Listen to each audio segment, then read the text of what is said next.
Welcome everybody. Today is going to be an awesome day. Today the Global Mixed Reality Bootcamp is taking place in more than 25 countries worldwide. Thanks to you, the community, it's going to be the biggest event worldwide around mixed reality. So get ready. You will be meeting other people from your community. You will be challenged. You will be learning new things about mixed reality in sessions provided by your local mixed reality heroes. And maybe you are even going to try things yourself in one of the provided workshops. It's going to be a day to remember, and all arranged together with your local Global Mixed Reality Bootcamp organizer. This day will start with the Mixed Reality keynote. The keynote is provided by nobody less than Jason McCulloch, program manager at Microsoft and working on mixed reality for HoloLens and Windows. So have a great day! Hi everyone. I'm really excited to welcome you all to the 2018 Global MR Bootcamp. I'm Jason McCulloch, a program manager on the Windows Mixed Reality Developer Relations team. Many of you know me from the various communities I'm involved in, but some of you may not, so I wanted to take a few minutes to tell my story and why events like this are so important to me personally. I started my mixed reality journey almost 4 years ago when in January 2015, Alex Kipman took the stage and unveiled the HoloLens. Immediately I was excited because at that moment I knew I was looking at the future. If you guys watched it, it was an amazing thing that they showed, something nobody was expecting. At that point in my life, I was a back-end web developer, not even working in the Microsoft technology stack. I immediately quit my job, dumped all my life into this notion of holographic computing. Just kidding. What I actually did was start consuming every bit of information I could as soon as it came available. And when it came time to apply for a developer kit, I immediately did so. Some of you may remember, but they had this application that had like 5 questions, and they were all a different flavor of what amazing thing are you going to do with this technology, and how are you going to change the world with this device? So I answered it best I could. Pretty much I said, I don't know, I just really want one for all 5 of the questions, and I submitted my application. I immediately realized that I was going to be the last developer on earth to get one of these things. So imagine my surprise when I get this email. It said, congratulations, you've been selected as Wave 1 developers. And I had the realization that I was going to be among the first developers outside of Microsoft to own a HoloLens. It was kind of a scary moment for me, actually. I get this email, and I've got like 5 days to order this thing before they give it to the next person in line. And I'm looking at a $3,000 charge to get this device that I've never tried. Don't really know how it works, what the capabilities are, and trying to come through and think through the process of how am I going to recoup my investment was not an easy decision. In fact, I almost didn't go through with it. I couldn't for the life of me think of some idea for an app where I'd be able to sell it and make $3,000 back. But thinking about it, I realized I didn't have to come up with the idea. I just had to learn how to write programs for this thing, and let somebody else pay me to do that. So that was kind of my decision-making process, and the fact that I just happened to get my bonus right about that same time didn't really hurt either. And that was kind of how I got started with my mixed reality journey. Although at that time it wasn't even called mixed reality, it was Windows holographic. So I got my device and I'm playing around with it and trying to learn Unity, which was brand new to me. So if this is your first intro to mixed reality, we've all been there.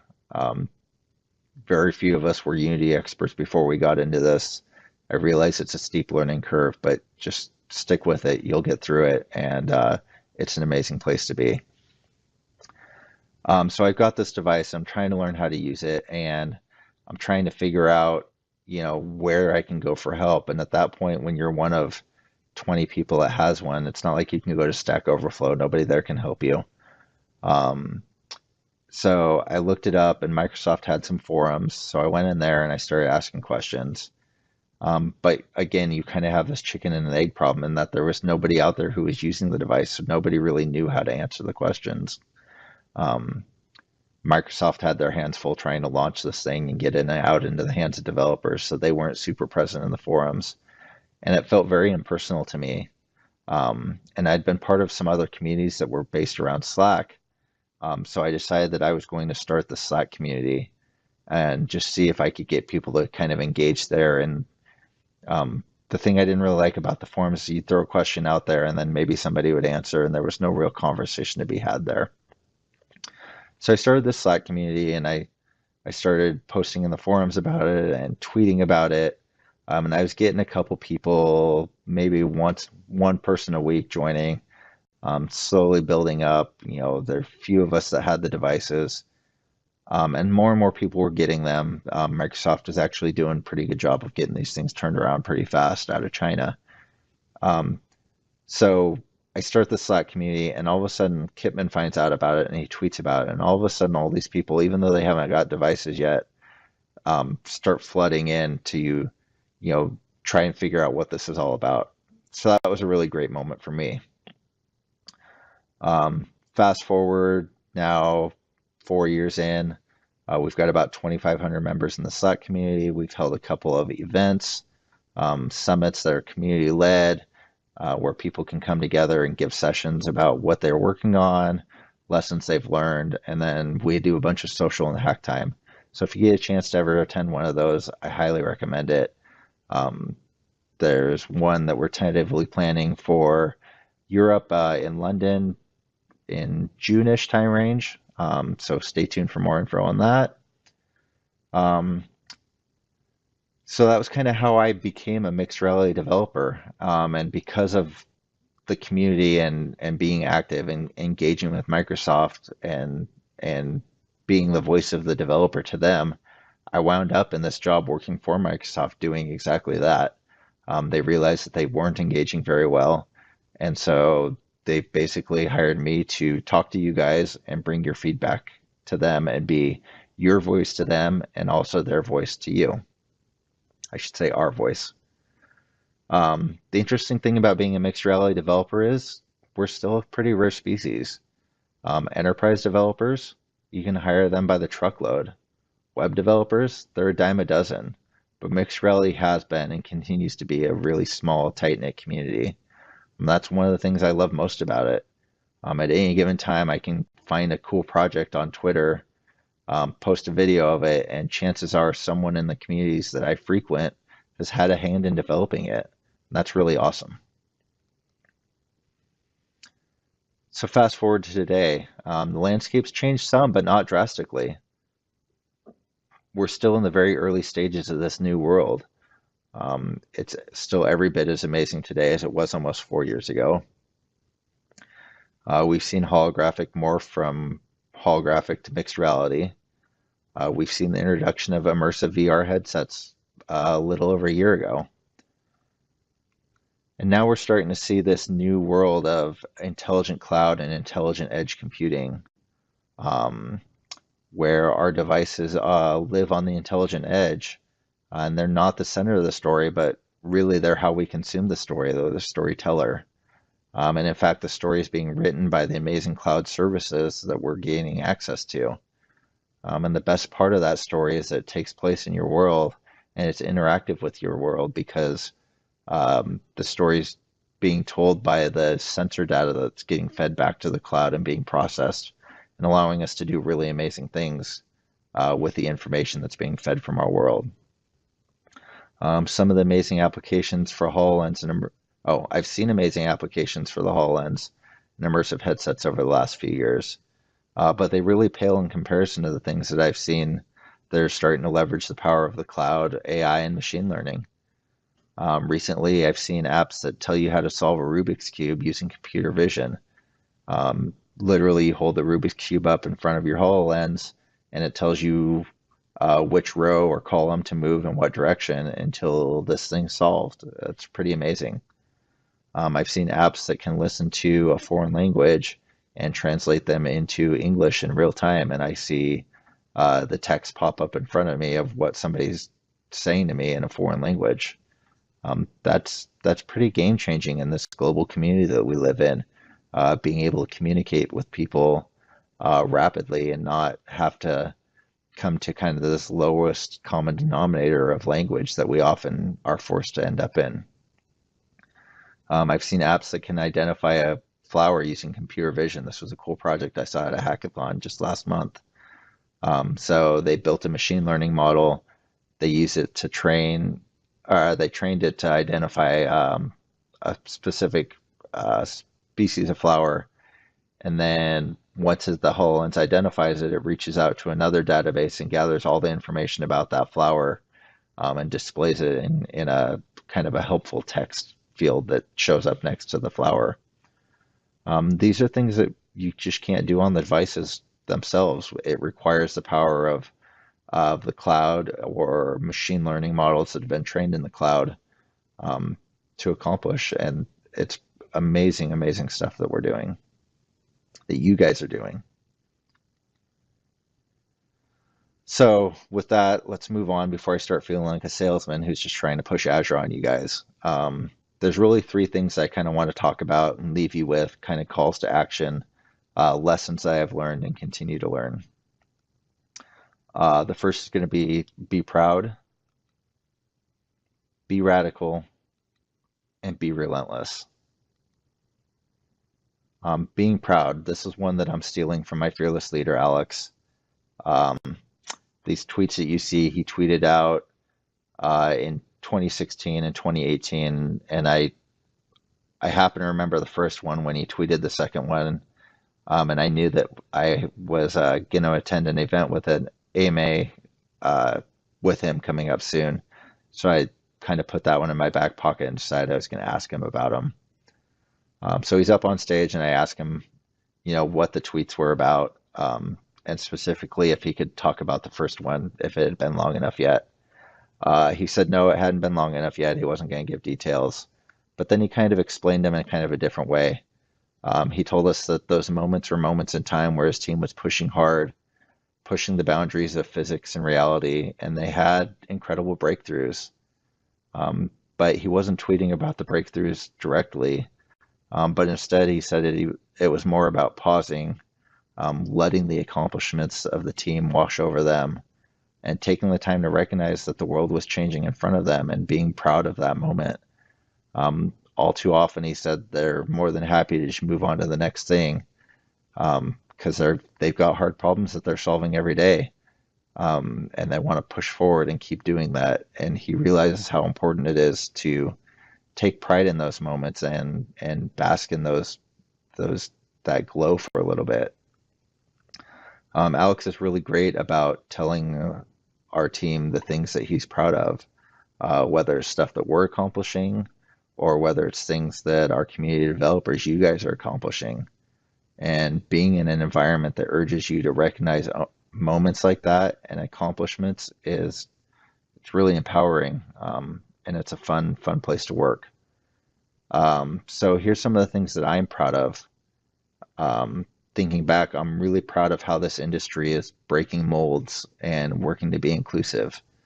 In a tech industry that's historically not been so, AR, VR, AI, machine learning, these are subfields that are really a breath of fresh air for how inclusive we're being with them and how we're designing for inclusivity. Daily, I see the accomplishments and recognition of underrepresented groups, and the ways that our community empowers people and takes pride in what they're doing, and I'm proud to be part of that. I hope this is something that our industry subset continues to champion, and eventually we can change it on a large scale in tech as a whole.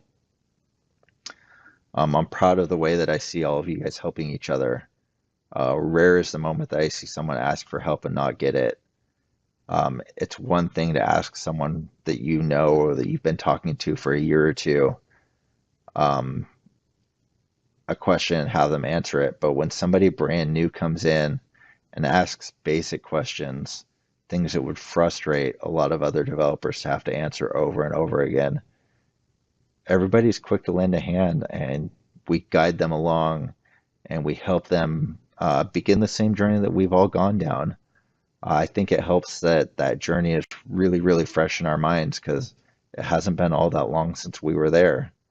Like I said, I had never done anything 3D, so I had to learn Unity and MRTK and everything from the ground up. Um, so I'm really proud of the way that we help each other and treat people coming into this space. Finally, I'm proud of the friends that I've made. Um, some of you I've met in person at one event or another. Many of you I've had conversations with in one or several of the communities that we're all part of. Most of you I've not yet had the pleasure of meeting in person, but I do aim to resolve that over the next couple of years. And if we manage to invent teleportation, maybe make it even sooner. Be radical. I love this word radical. It evokes feelings and thoughts of acting outside the bounds of what's considered normal, doing things people would not expect, things that don't seem logical. The reality is, this technology is born in the radical. 5 years ago, if you'd have told me I would soon have a self-contained wearable computer, I'd have thought you were crazy. If you'd have told me that it would beam images directly into my eyes and make me think that the digital objects it's projecting were really in my world, I'd have had to try and get you committed. Um, in fact, when Alex got on stage and unveiled the HoloLens, I didn't truly think in my heart that it was very real. I thought that there was a lot of smoke and mirrors going on there. It wasn't until I actually got mine and got to play with it that I realized just how real and how powerful it is. Kind of the big moment that I realized how life-changing this technology was. One of the first games I downloaded allowed you to fly a little helicopter around using like a Bluetooth keyboard. And after hours one evening at my office, I was flying this helicopter around, and I had the realization that I was avoiding the cubicle walls for fear of crashing my helicopter. Now, this was really early on before anybody was really doing anything with spatial mapping and having digital objects interact with real world surfaces. So if I'd have flown that helicopter into a cubicle wall or into a desk, nothing would have happened. It would have just kept on flying. I would have not even really known that it had flown through it. Um, my brain wouldn't allow me to risk crashing a helicopter, a digital helicopter, into a physical wall.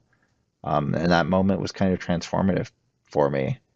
Um, it's hard to wrap our head around things like that. It requires radical thinking.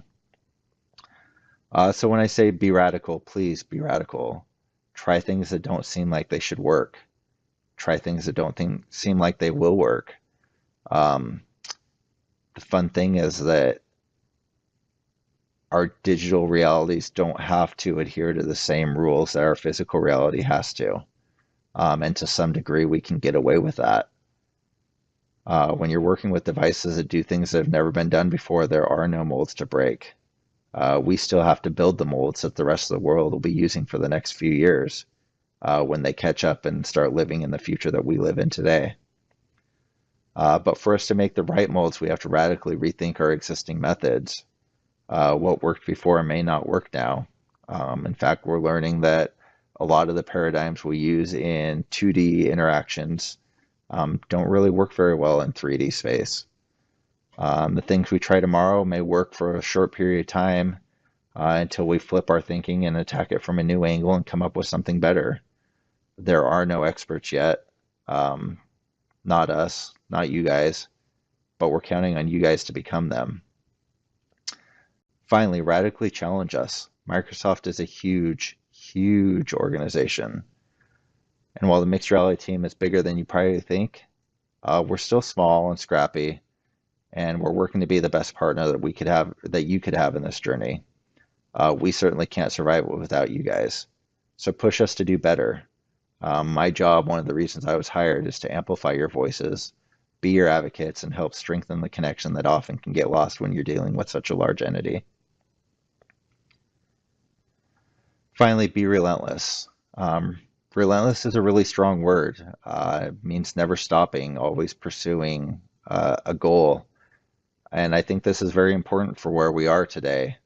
We're on the bleeding edge of this technology, and sometimes it's easy to forget that we can't change the world overnight. I've definitely had days when I realized that it's not going to move as fast as I'd like, and felt the disappointment of that settle in. Being relentless means that even when we feel that we're there, we still move forward, even if it's by centimeters or inches instead of miles or kilometers. Today it may be inches, tomorrow it may be miles. I want to urge you to relentlessly push us forward.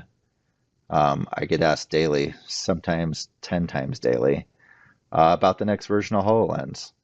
The first thing I have to say is, I can't comment on any future software or hardware projects at this time. And if you interact with me in any of my online forums, hopefully that made you laugh a little bit. But keep asking me. If you stop asking, we might start to think that you guys don't care and you aren't interested. And I don't believe for a moment that that will ever be the truth. So ask us the hard questions, ask us the easy questions, but relentlessly push us forward. We'll answer what we can when we can, but we're always listening. And finally, relentlessly push each other forward. Lend a helping hand, pass on your knowledge, mentor somebody new, share your love of this tech with a younger generation. That moment when people see something magical for the first time, it doesn't get old. And if we share our world enough, soon it will be their world. And that's a world that's really fun to imagine living in. So I've given you all calls to action, and in doing so, we at Microsoft have some of our own. So I've asked you to be proud and tell us the things that you're proud of. We will share in that pride, we'll amplify it, and we'll share it with the rest of the world. We've asked you to be radical and show us what this new world is going to look like through your eyes. Our commitment is we'll listen to you, we'll take the feedback, and we'll act on it as best we can. And we've asked you to be relentless and push us to build the best products, the best platform, and the best tools to make your dreams reality. On our side, we'll strive to rise to that challenge each and every day. Finally, thank you for being a part of our community, our supporters, our critics, and our partners. We're so excited to be on this journey with you and see the amazing things that you're currently building and the things that you guys will build in the future. Lastly, please reach out, provide us feedback, have conversations with us. We strive to be customer obsessed, and you guys are our customers as much as anybody else is. And with that, again, I want to welcome you guys to the Global MR Bootcamp, and we hope you guys have a great day. Thank you.